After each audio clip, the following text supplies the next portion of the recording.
Good evening, Doctor. How is my son doing?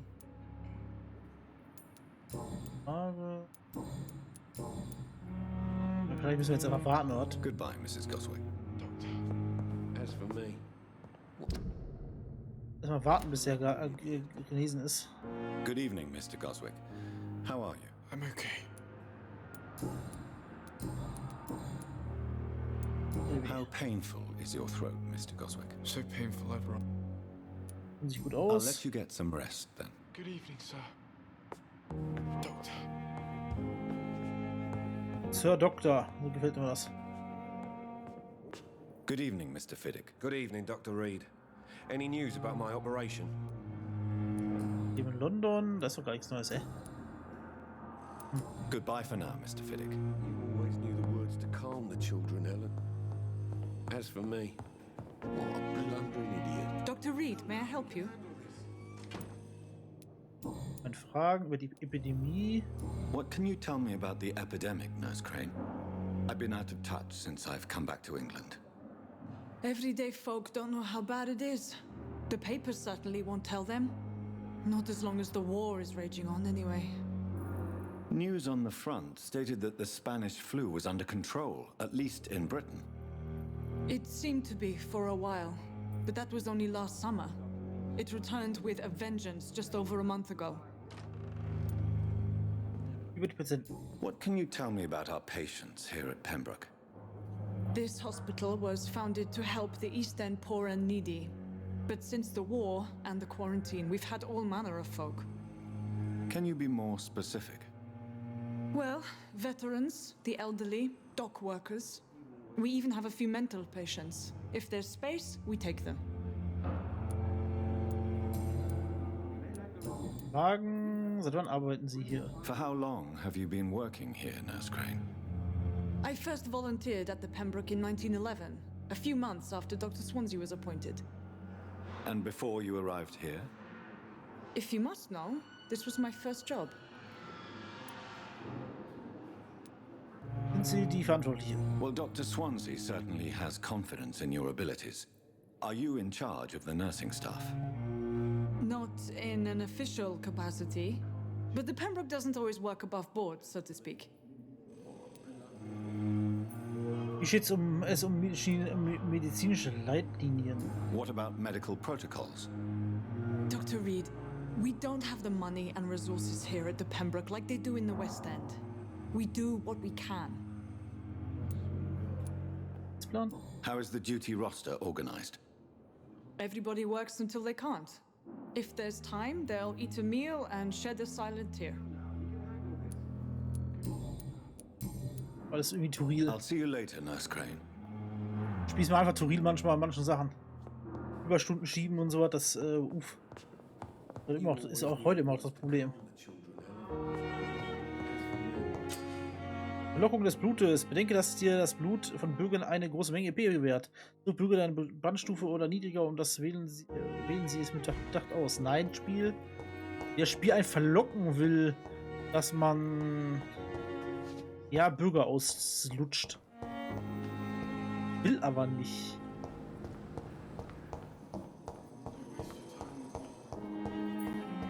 Könnten zwar, aber nee. They lack the resources, but we have some of the most brilliant minds in London at Pembroke.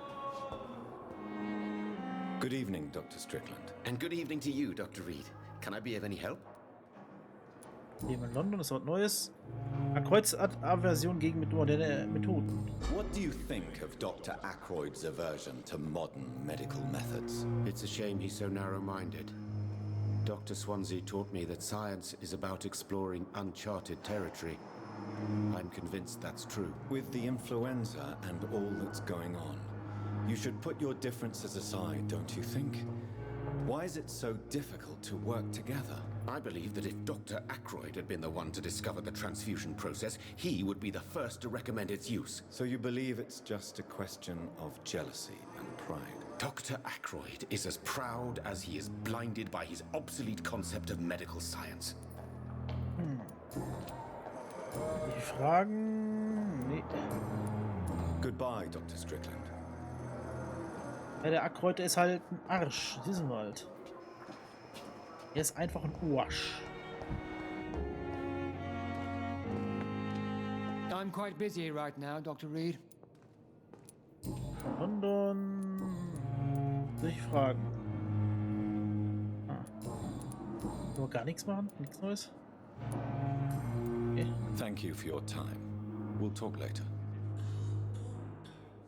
Und die Crane.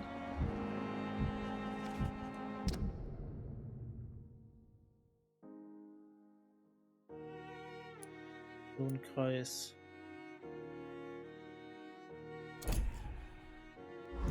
Uff, ey.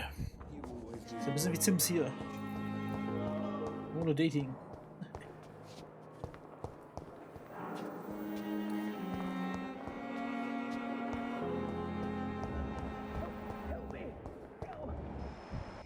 Und Good evening, Nurse Hawkins. Good evening, Dr. Reed. wird Neues. Sind Sie Miltons Komplizin? Milton cheats patients out of their money at this hospital, Pippa. Are you his accomplice? Yes, I am. Is this your definition of being useful? By abusing the sick and poor? No. It is my definition of getting out of this useless life once and for all. Wo haben Sie es getan? Wessen Idee war es? Whose idea was it? What difference does it make?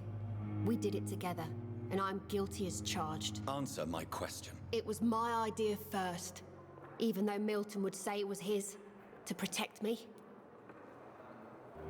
Wo haben Sie es getan? Why do you do it? Why not? Most of the sick who paid for a bed are already dead, or will be soon. Don't you see the futility of all this? Klar, deswegen können wir auch mal Leute abzocken vorher, ne? Wer sind Sie wirklich? Zynismus wird Sie nicht retten. Sie verlangen einen Preis für Hoffnung. Wer sind Sie wirklich?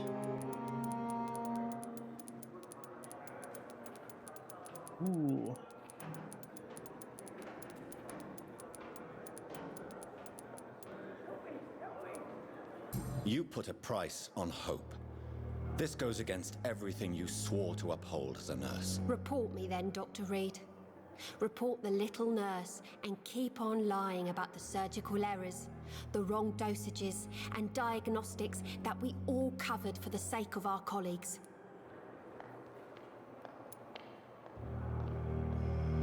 Whose idea was What Will das nochmal machen? Answer my It was my...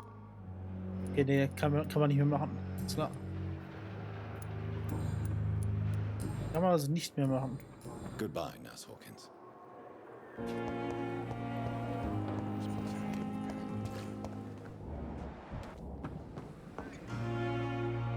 Good evening, Nurse Brannigan. Good evening, Doctor. Fragen. Tippets Behandlungsfehler. Tell me what Dr. Tippets did. I know his mistake caused a patient's death. If I had not covered up his error, Dr. Tippets would have been fired from this hospital. I could not let that happen. You can't allow your emotions to dictate your conduct concerning patients, Nurse Brannigan. Look around you, Dr. Reed. Do you really think we can afford to lose a brilliant practitioner like Dr. Tippets in our situation? Ich kann Ihr Handeln nachvollziehen. Sie haben ein großes Risiko auf sich genommen. Sie haben nicht das Recht dazu. Schwierig. Aber es bringt ein Arzt, wenn er Behandlungsfehler macht.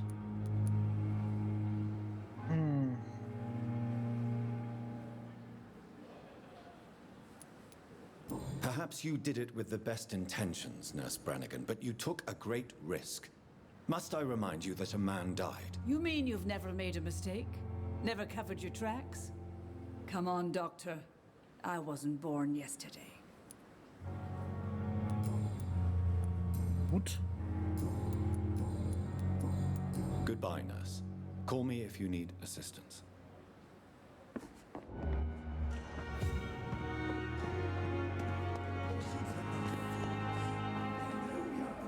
Good evening, Milton. Good evening, Doctor. Still trying to save lives? Professor Pippa ist Ihre Komplizin. Admit it. Nurse Hawkins is more than your lover. She's also your partner in crime. Of course she is. How else could I tell which bed is free? I need to know that. Have you no shame? Don't you see the city is crumbling down? Today, people are ready to pay to get a hospital bed. Tomorrow, we may be fighting for food. Der hat nicht viel zu erzählen, ne? I'd like to see your goods. Wise choice, Dr. Reed. A reliable gun is what everybody needs these days. Ja, was verkaufen. Uhr und Zigaretten, Juni.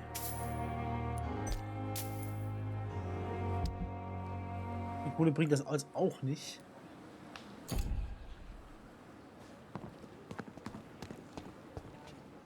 Überhaupt nichts. Schöpfung. Ach, da ist ja Clay. Erstmal säuft er sich wieder Good ein. evening, Mr. Cox. Dr. Reed. Still working at night, I see. I like that. And why is that? People who don't sleep at night always seem more alive to me. More interesting, one way or another. Wir leben in London, über den Mann, den sie ins Wasser stießen. Do you ever think about that poor fellow I saw you push in the water? The wound he gave me will make sure I don't forget him. It still fucking hurts. Boss had cut me good. Beinahe gestorben, wollte er Rache. That man was determined to murder you. You almost died. What a surprise. The first time I met him, he nearly shit himself. Fucking coward. I guess revenge gives you balls. What did he want? Revenge? I recently had to kill his brother. Poor arsehole thought it would be easy to return the favor. Ein Monster, überleben mit dem Preis. Vielleicht haben sie recht.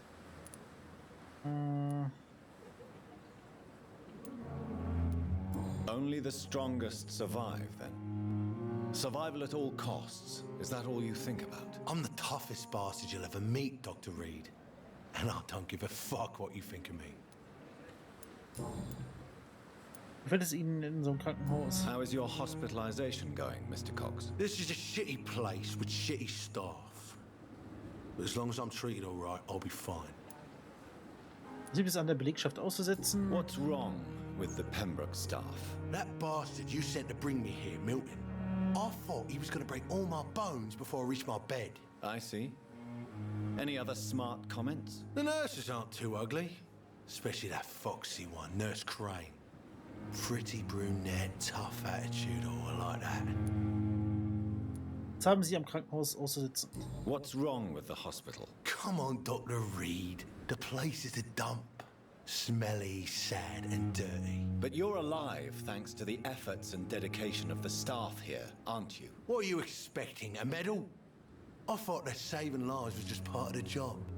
Must be an unsatisfactory profession at this time, I'm sure. Welche Fragen? Wie lange können sich dem Gesetz entziehen? How long do you think you can escape the law, Clay? I know this city like the back of my hand, Doc. I know its streets, who to pay, who to avoid, and who to bully. I won't get caught. Irgendwann sind sie dran. Wir müssen alle für unsere Taten gerade stehen. Sie werden bald sterben. We can't escape the consequences of our actions. The past catches up with us in the end. I ain't afraid of death. I don't hide who I am. I live my life honestly, which is more than I could say for most folks. And who are you then? I'm the leader of the Wet Boot Boys. One day I'll leave this shitty place and punch in the face all who thought I would not come back.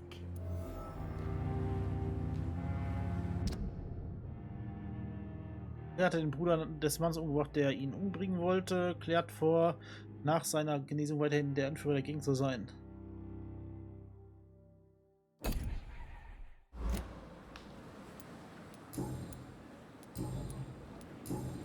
I'll leave you for now, Mr. Cox.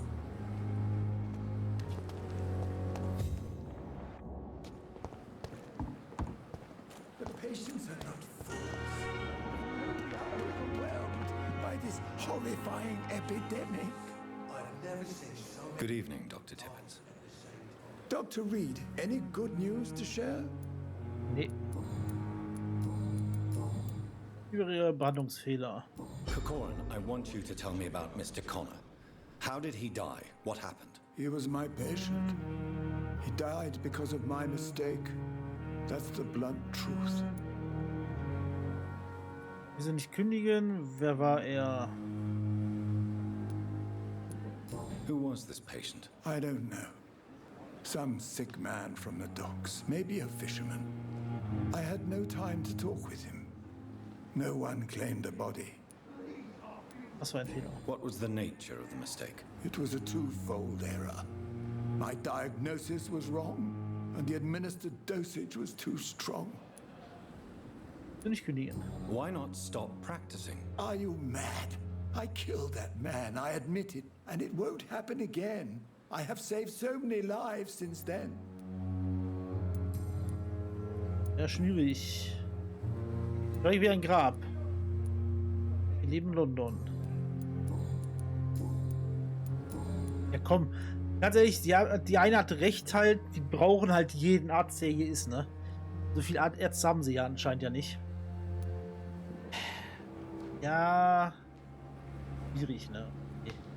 I will cover for you, Dr. Tibbets, by keeping what happened to Mr. Connor to myself. I don't know what to say, actually. I can't exactly force you to become my accomplice. You didn't force me. This is my decision to make. I believe you're still of use to the hospital, considering the situation. Then I can make you this promise. As soon as the epidemic is eradicated, I will resign. Gut. Was werden Sie nach Ihrer Kündigung tun? What will you do after your resignation? Do you have a plan? I always fancied visiting Cyprus. Such a beautiful island. I could buy a house there by the sea, read poetry, and wait for death. Er ist auch schon ein bisschen älter, ne? Noch einen Hinweis gibt's bei ihm.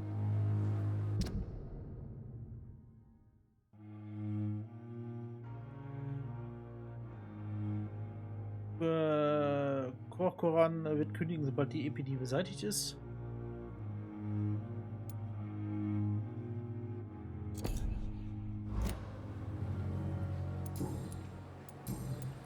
Goodbye, Dr. Tibbets. Da hat die eine Schwester recht gehabt. Wir können halt nicht einfach sagen, hey komm, raus mit dem Jungen. Weil ich glaube, die brauchen wirklich jeden Arzt hier. Jesus, I've never seen. Good evening, Nurse Brannigan. Good evening, Doctor. Mahlzeit, weißt du noch irgendwas jetzt Neues? Jetzt bestimmt sagen. Ne, okay. Goodbye, Nurse. Call me if you need. Ich dachte, wir können jetzt sagen, hey, wir haben den jetzt doch nicht. Wir halten jetzt dicht oder so. Der braucht eine Medizin hier, der Junge. Erschöpfung.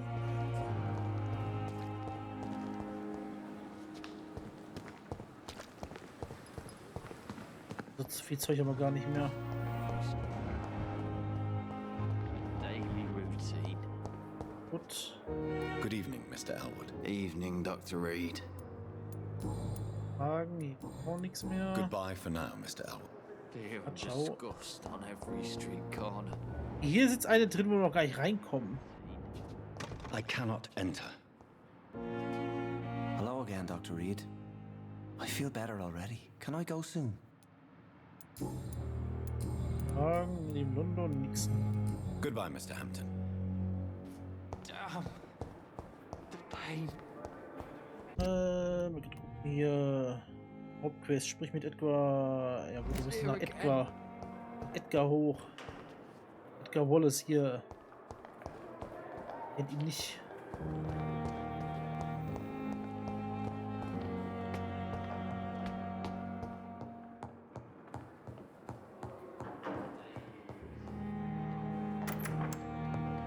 Please, Jonathan, come in. Macht er den Shakespeare oder was? Fascinating, is it not? In the last decade, so many mysteries have been brought to light with our microscopes. The human body, biology's penultimate frontier. The more we explore its boundaries, the less we're able to trace a clear line between life and death. You, my friend, have a foot in both countries. The view must be vertiginous. It's at least as vertiginous as chatting about vampires with you, I would say. This must be all so new to you. This area of town, the hospital, a brand new life. How stimulating it must be. I wish I could share your enthusiasm, Dr. Swansea, but my condition defies scientific categorization. Undead? Unalive? Immortality defies logic. I cannot express my thrill at this serendipitous turn of events. The world's most eminent specialist in blood transfusions, a vampire. One might say a gift from heaven.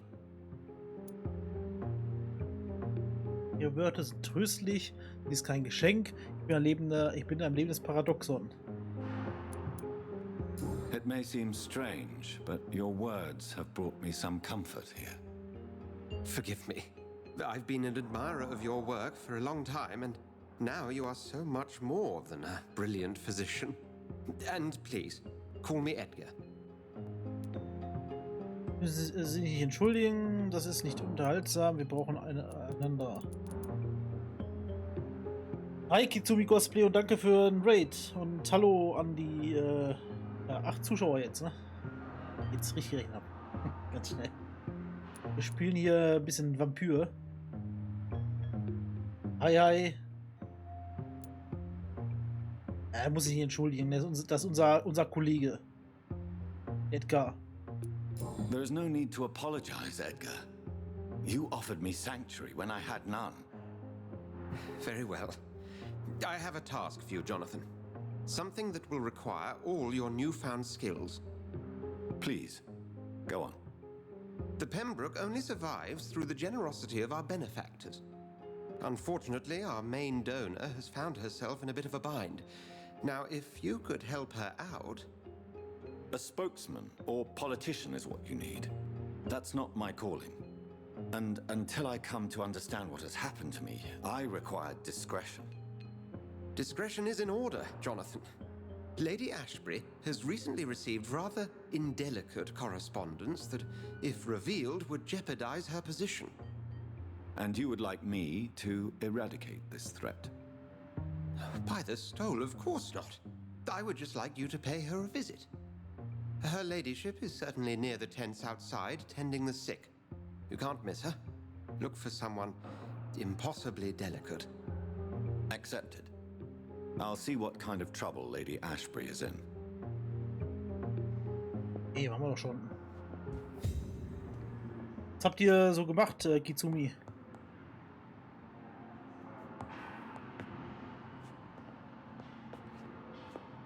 Zettel lesen? Können wir noch irgendwas looten bei den Kollegen? Ich meine, bei unserem guten Freund. Noch ein Zettel. Ist ja los hier, ne? Können wir die Zettel natürlich vorlesen? Können ja Hinweise sein. Brief von Rakesh Shadana. Pembroke Hospital, 4. August. Sehr geehrter Herr Dr. Swansea, sehr gerne kümmere ich mich um die provisorische Leichenhalle, sobald sie eröffnet ist. Wie ich Ihnen bereits mitgeteilt habe, war ich während des Kriegs Arzt und werde mein Land mit Freude erneut dienen. Natürlich ist es nicht derselbe, ob man die Toten oder die Lebendigen betreut, aber auch um unsere Verstorbenen muss man sich gut kümmern.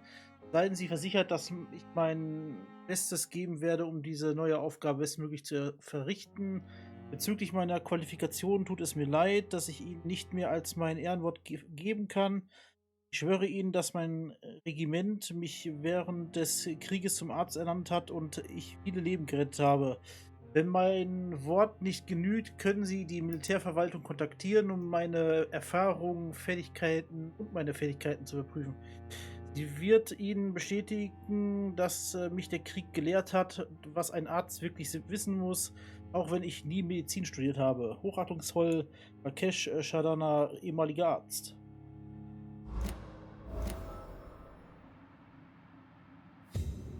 Ihr habt ganz viel geredet. Danke für den Follow, Kizumi.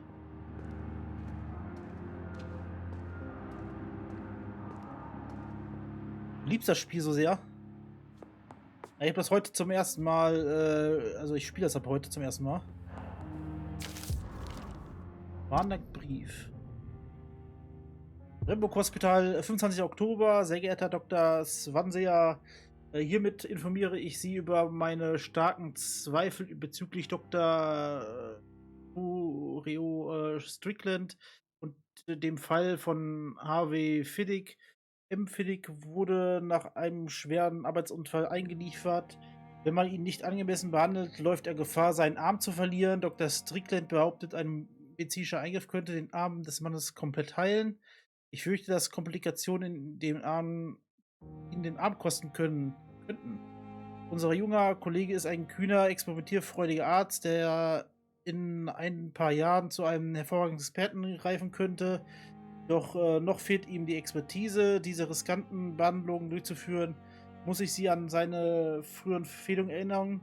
Da Dr. Strickland nicht auf mich hört, empfehle ich Ihnen, sein gefährliches Experiment zu unterbinden. Hochachtungsvoll, Dr. Beverly Aykroyd. Der junge Arzt, der halt Experimente macht aktuell, hat also schon Verfehlungen gemacht. Uff. Das ist, glaube ich, nicht leicht, ne, so hier da irgendwie was rauszufinden. Unseren guten Freund nochmal fragen. Do you need something, Jonathan?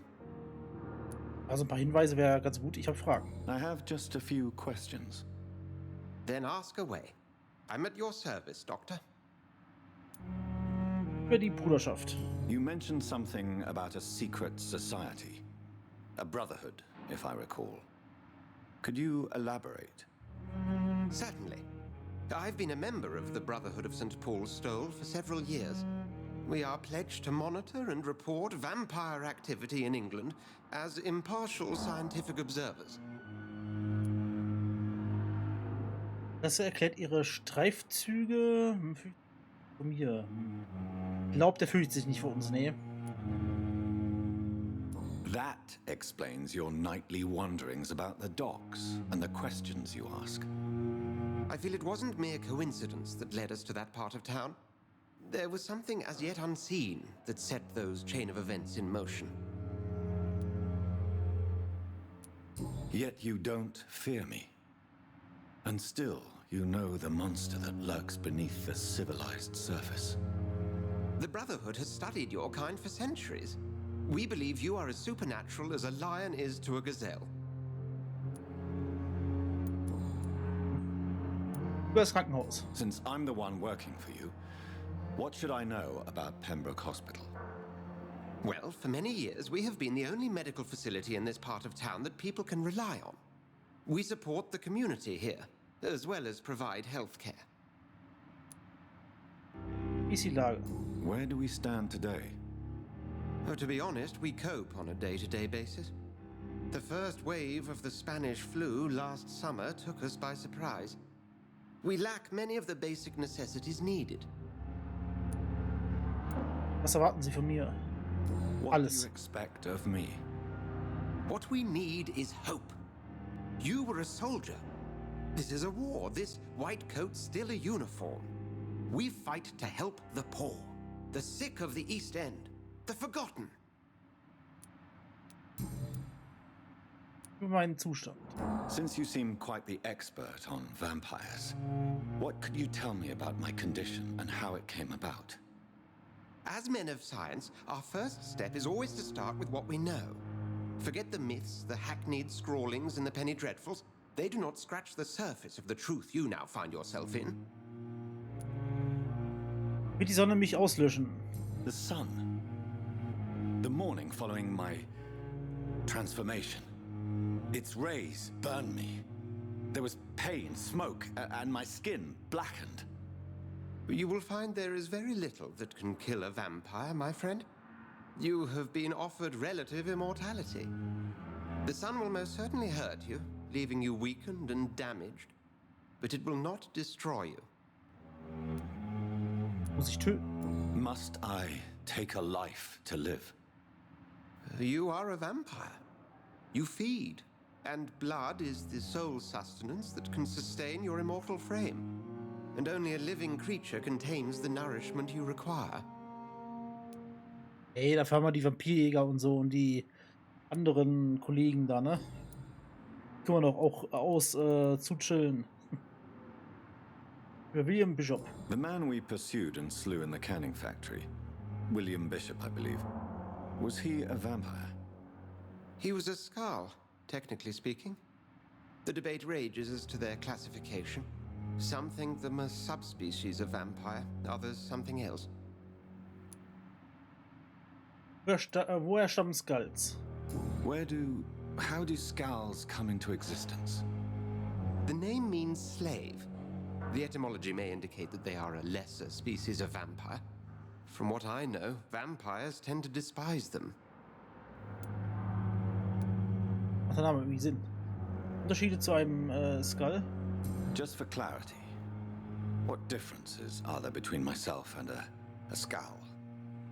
A Skal is easier to eliminate, Jonathan, even if they remain formidable foes for the unprepared.